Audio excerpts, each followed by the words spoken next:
Hi guys, this is Preeti. Welcome to my channel reasoning shop. तो guys, English vocabulary के लिए बहुत सारे बच्चे कमेंट करते हैं भाई English vocabulary state 2023 PGT TGT PRT special. अगर आप सीईटी मेंस का पेपर देने जा रहे हो, ग्रुप डी का पेपर दे रहे हो या कोई भी पेपर दे रहे हो, भाई आज मैं आपको वोकैब सीखने की एक ऐसी ट्रिक बताऊंगी जो आपने कभी भी ना देखी हो। भाई ऐसी ट्रिक जो है आपकी आंखें खोल के रख देगी।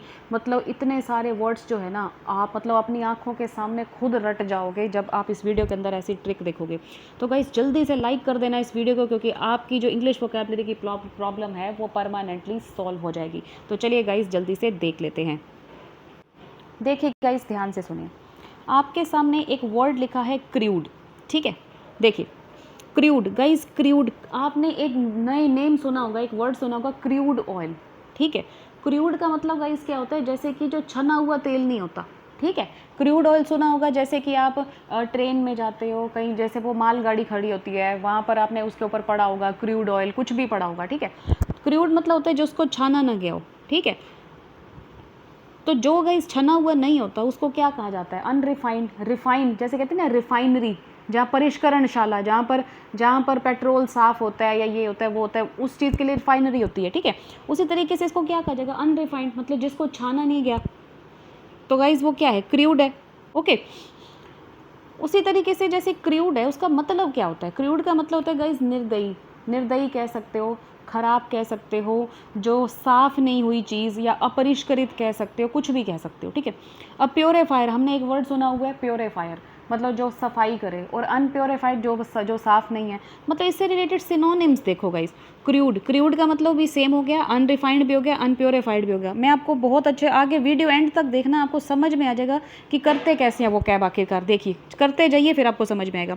अनप्रोसेस्ड, प्रोसेस्ड मतलब जिसके बीच में कोई प्रक्रिया ना लगाई गई हो, जैसे कि ज़मीन से तेल निकाला और वैसे का वैसा कच्चा। ठीक है, उस पर कोई प्रोसेसिंग नहीं की। जैसे कि आप रिफाइंड घी खाते हो भाई, ठीक है, जो भी कच्चा जो भी तेल होता है उसके बीच में प्रोसेस करते हैं ना, प्रक्रिया, उसके बाद वो छान के जो है रिफाइंड बन जाता है। रिफाइंड का मतलब क्या होता है? जो छना हुआ है, जो बिल्कुल साफ़ है, चाहे वो सरसों से तेल से जैसे मर्जी बनाए हो। अनट्रीटेड, अनट्रीटेड जिसके बीच में कुछ भी उसको ट्रीट नहीं किया गया, बिल्कुल अनट्रीटेड है। ठीक है, अब एक वर्ड आपने बहुत बार सुना होगा गाइस, क्रूअल। क्रूअल का मतलब होता है गाइस निर्दयी। ठीक है, तो क्रूड और क्रूअल बिल्कुल सेम हो गए। और इसके बाद है गाइस ब्रूटल। ब्रूटल का मतलब भी वही होता है। अब आप कहोगे कि मैडम हमने ब्रूटल वर्ड नहीं पढ़ा, इसमें से कई भी एक दो वर्ड और भी ना पढ़ाओ। अब आपने गाइस क्या करना है, सुनो ध्यान से। जैसे कि आपके सामने एक नया वर्ड है ब्रूटल, तो जब हम इंग्लिश वोकैब पढ़ेंगे ना, तो आप ब्रूटल, ब्रूटल को इंग्लिश वोकैब बनाओ। अब ब्रूटल से रिलेटेड देखो कि कौन कौन से सेम है। अगर आप ध्यान से पढ़ोगे ना, तो वहीं ब्रूटल का जो है क्रूअल आएगा, वहीं ब्रूटल का क्रूड आएगा। मतलब आप ऐसे लर्न कर सकते हो। समझ आ रही है मेरी बात? कि यहाँ पर ब्रूटल आया, अब आपको नहीं पता, कि आप अपने अभी देखा फिर भूल जाओगे कि ब्रूटल क्या होता है। लेकिन जैसे ब्रूटल के बारे में पढ़ा, तो वहाँ पर आपको क्या मिला? यही जो इसके अंदर आ रहा है, क्रूअल, वही क्रूड। ठीक है, अब कुछ और नया मिलने जा रहा है, जैसे कि सैवेज। ठीक है, अब ये सैवेज जो है, अब सैवेज से रिलेटेड देखना कि और क्या क्या हो सकता है। इसी तरीके से ब्लड थर्स्टी, जो खून का प्यासा हो, मर्डर करने वाला, बर्बर हो, बर्बर कहते हैं ना, बर्बरता हुई। ठीक है, तो यहाँ पर एक नया वर्ड आपने गाइस पढ़ा, सैवेज। अब सैवेज से रिलेटेड देखते हैं, अगर आपने सैवेज सामने रखा ना, फिर उससे रिलेटेड देखना कैसे करते हैं। अब देखिए गाइस, मैंने वर्ड लिया सैवेज। सैवेज को अगर मैं कहूँ हिंदी में, तो इसका मतलब होता है गाइस खूंखार। ठीक है, वही निर्दयी। ठीक है, अब देखो वहीं से वर्ड आ गया ब्रूटल, मतलब बार बार वही वर्ड्स रिपीट हो रहे हैं, तो ये आपको लर्न हो रहे हैं। ठीक है, सैडिस्टिक, सैड क्या होता है? उदास, तो सैडिस्टिक हो गया। अब वायोलेंट, ये आपने बहुत बार सुना है। अभी आपने ब्लड थर्स्टी पढ़ा था, ब्लडी भी कह सकते हो, कहते हैं ना ब्लडी डॉग, या ब्लड थर्स्टी भी कह सकते हैं। उसी तरीके से गाइज एक वर्ड होता है फेरोशियस। ठीक है, अब आपने फेरोशियस पढ़ा, अब आप पता क्या करोगे, अगर आपने कुछ नया पढ़ा है, अब फेरोशियस वर्ड को सर्च कर लो गूगल पे। ठीक है, उससे रिलेटेड जो सिनोनिम्स होंगे, फिर आपको और कुछ जानकारी हो जाएगी। उसमें जो मुश्किल लगेगा फिर उसको सर्च कर लेना। फिर ऐसे करते करते आपको देखो कितने नंबर ऑफ वर्ड्स जो है वोकैबुलरी के याद हो जाएंगे। ठीक है, इसी तरीके से नेक्स्ट है बारबेरिक। अब बारबेरिक का क्या है? बारबेरस। ठीक है, फिर से वहीं क्रूड, वहीं क्रूअल, वहीं ब्रूटल। अब देखो सैवेज आ गया, सैवेज भी याद हो गया होगा। विकीशियस, एक नया वर्ड आया विकीशियस। उसके बाद गाइज आया अनरिफाइंड, वहीं से वहीं आ गया, वहीं ब्रूटिश, एक नया वर्ड आ गया ब्रूटिश। ठीक है, इस तरीके से आपको पढ़ना है। अब गाइज ध्यान से देखो, पीछे आपने बारबेरस का मतलब क्या पढ़ा था? बारबेरिक, जिसका मतलब हिंदी में गाइज होता है बर्बर।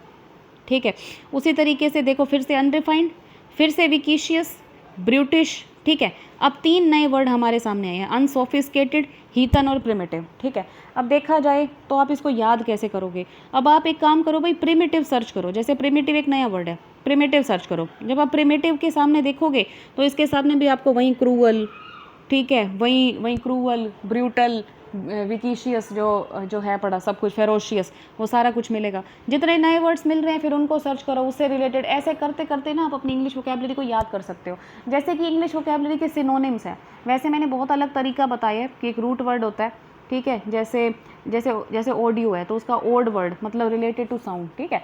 पर ये है कि ये याद रखने का बहुत ही अच्छा तरीका है जिससे आप अपने नंबर ऑफ सिनोनिम बढ़ा सकते हो। अब आप खुद सोचो, आपने इस 5-7 मिनट की वीडियो में कितने सारे सिनोनिम पढ़ लिए। बस इसी तरीके से जैसे अनसोफिस्टिकेटेड है, ठीक है, उसको गूगल पे सर्च करो, उससे रिलेटेड लिखो अनसोफिस्टिकेटेड सिनोनिम्स, ठीक है, आप इसको सर्च करोगे। वैसे मेरे पास तो बहुत सारी बुक्स हैं जिसमें से मैं आपको पढ़ाती हूँ, ठीक है, तो आप इसको सर्च करो। ऐसे करते करते आपके बहुत सारे वर्ड्स लर्न हो जाएंगे। तो आई होप आज की ट्रिक आपको बहुत ज़्यादा अच्छी लगेगी। तो गाइस वीडियो अच्छी लगे तो लाइक कर दो और चैनल को सब्सक्राइब कर दो। मिलते हैं अपनी नेक्स्ट वीडियो में। आज के लिए बस इतना ही। Thank you so much guys, bye bye.